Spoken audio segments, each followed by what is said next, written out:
All right, guys, so this is a shoulder prep circuit that you can do and really should do prior to any upper body movement. All right, so the first exercise, we're gonna do some scapular CARs. Remember, CAR stands for controlled articular rotations, where we are assessing how much range of motion do we have in that joint, in this case the shoulder blades, and developing control in that range of motion. Then we're gonna go on the ground for a Superman W. This is a great exercise to really prime the pulling muscles, especially if you're doing things like a pull-up or a lat pull-down, to really teach that shoulder depression and back activation. Then we're gonna tie it all up with a nice little bow with some scapular pull-ups. It's another great exercise to develop that scapular control, so when you're doing upper body movements, you're gonna get way more out of them. Okay, so the first exercise is called the scapular CAR. Now, the thing about CARs, regardless of what joint you're doing, you only want to think about moving that joint and nothing else. So I'm going to give you a cue. In this case, it's going to be pretend like your hands are on a shelf, because we're trying to isolate the shoulder blades, not the shoulder joint itself. There is a difference. The glenohumeral joint, we don't want to use that, okay? So the range of motion in the shoulder blades, the scapula, is elevation, retraction, depression, and protraction. So retraction is bringing the shoulder blades together. Protraction is bringing them apart, and then obviously elevation is going up, depression is going down. Okay, so here we go. Also, last thing about CARs, they're done very slowly and methodically. Also, I would definitely recommend doing them in a mirror.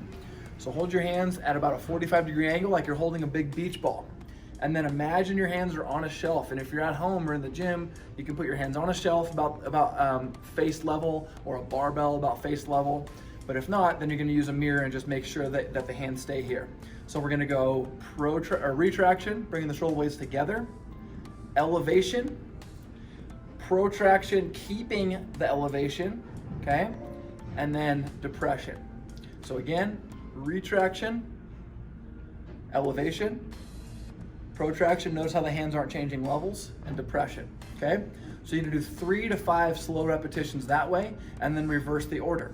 So we have elevation, retraction with elevation, depression, protraction, okay? So up and back, down, forward. Again, 3 to 5 repetitions of those. Next, we're gonna go through 10 Superman W's. So we're gonna lay on the floor, okay?